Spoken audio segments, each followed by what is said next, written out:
लकवा। संजय चुपचाप हाल में बैठा तमाशा देख रहा था।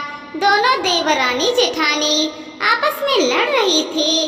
आज उनकी पत्नी मेघा चुप होने की जगह बराबर बोले जा रही थी, लेकिन मजाल है संजय एक शब्द भी बोल गया हो।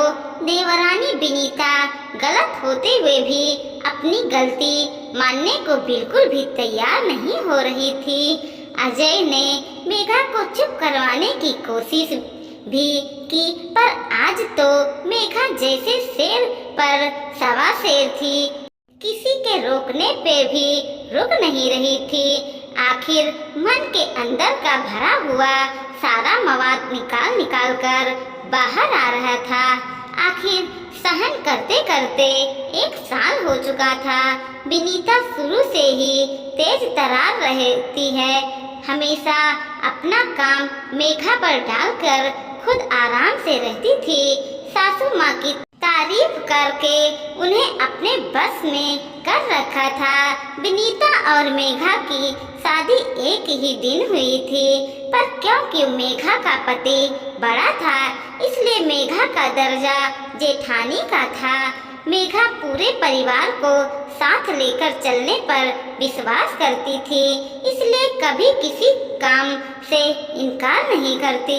जबकि विनीता को सिर्फ अपने और अपने पति से मतलब था। ज्यादा से ज्यादा हुआ तो सास ससुर का कर दिया। विनीता जब भी कहीं घूमने जाती थी तो मेघा पूरे घर का खाना बनाती थी, लेकिन जब मेघा अपने पति के साथ कहीं घूमने जाती थी तो विनीता सिर्फ और सिर्फ अपने पति का और सास ससुर का खाना बनाकर रख देती थी। शुरू से ही मेघा ने जब इसके खिलाफ बोला तो सासू माँ ने कहा, ये तो छोटी है, भूल जाते हैं। उसे लगा कि तुम बाहर से खा कर आओगी। जब मेघा ने इस बारे में संजय से कहा तो संजय ने भी उसे ही समझाया, मेघा तुम बड़ी हो, तुम्हें तो परिवार को एक करके चलाना है, इसे उसकी भूल समझकर माफ कर दो। संजय की आदत थी कि वो हमेशा मेघा को ही समझाता था, पर कभी मेघा के पक्ष में नहीं बोलता था, जबकि वो अच्छी तरह से जानता था कि मेघा गलत नहीं है, पर बड़ा बेटा बड़ा जिम्मेदारी की सोच वाला संजय गलत और सही में गलत का ही साथ दे देता, और मेघा को इस बात से बहुत दुख होता था। और आज भी यही हुआ। मेघा और संजय आज मेघा की बुआ से मिलने अस्पताल गए हुए थे। पीछे से विनीत ने अपना और अपने पति और सास ससुर के लिए खाना बना लिया, लेकिन मेघा और संजय का खाना नहीं बनाया। मेघा जब अस्पताल से आई तो उसे बहुत जोरों से भूख लग रही थी, लेकिन घर आकर देखा तो खाना ही नहीं था, क्योंकि सब लोग खाना खा चुके थे, इसलिए पीछे से कुछ बचा ही नहीं। मेघा ने जब विनीत से उसके कमरे में जाकर इस बारे में पूछा तो विनीता ने सीधा जवाब देने की जगह मुंह तोड़ जवाब दिया, मैं आपकी नौकरानी नहीं लगती हूँ जो आप लोगों के लिए खाना बना कर रखूंगी। बस इस बात पर मेघा का दिमाग खराब हो गया और वो विनीता से लड़ पड़ी। हालांकि ये बात घर में किसी ने नहीं सुनी थी, इसलिए सबको लग रहा था कि मेघा की ही गलती है। इतने में सास जानकी जी बाहर से घूमकर घर में आई और आते ही चिल्लाते हुए बोली, अरे शर्म नहीं आती तुम लोगों को? क्या तमाशा बना रही हो तुम लोगों ने? बाहर तक तुम लोगों की आवाज आ रही है। गली मोहल्ले के लोग, यहाँ तक कि आते जाते लोग घर के बाहर खड़े होकर तमाशा देख रहे हैं। अच्छा तमाशा बना रही हो हमारे घर का?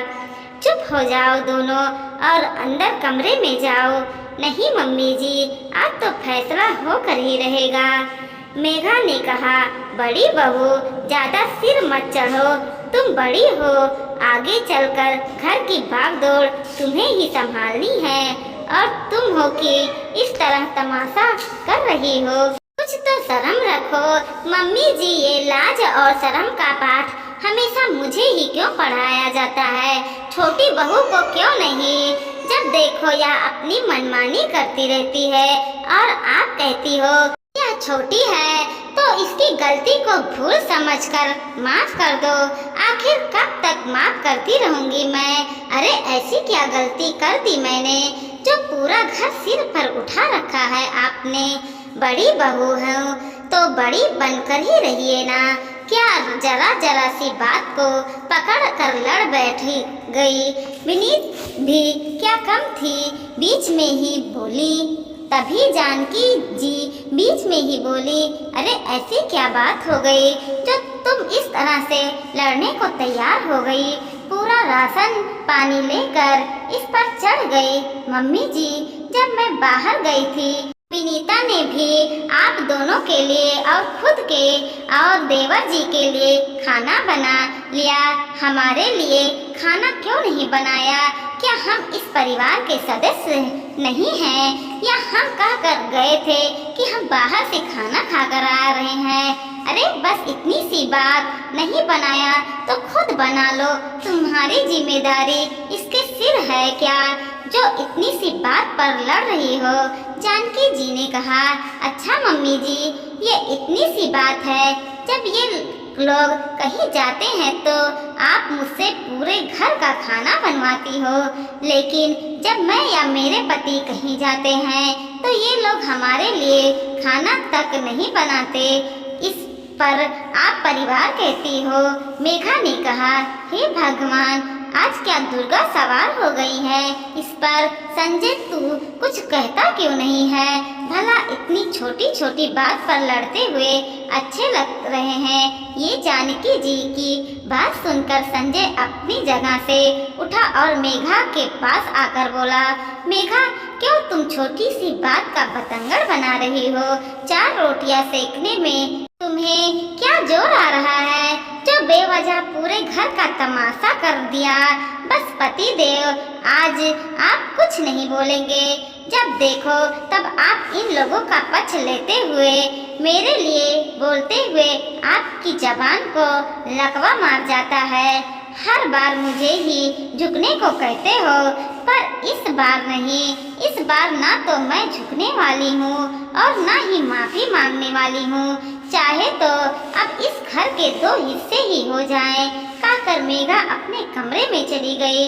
जानकी जी ने छोटी बहू की तरफ देखा, पर विनीता वो कहाँ झुकने वाली थी, वो भी मुंह मोड़कर अपने कमरे में चली गई।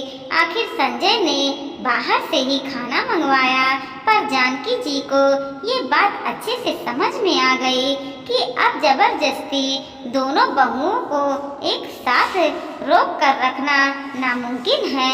भलाई इसी में है कि इन लोगों को अलग अलग कर दिया जाए, ताकि रिश्ते में जो थोड़ी बहुत मर्यादा बची है वो रह जाए। आखिर कुछ दिन बाद उन्हें अपने दोनों बहुओं को अलग कर दिया, पर वो खुद अपने बड़े बेटे बहू के साथ ही रहे।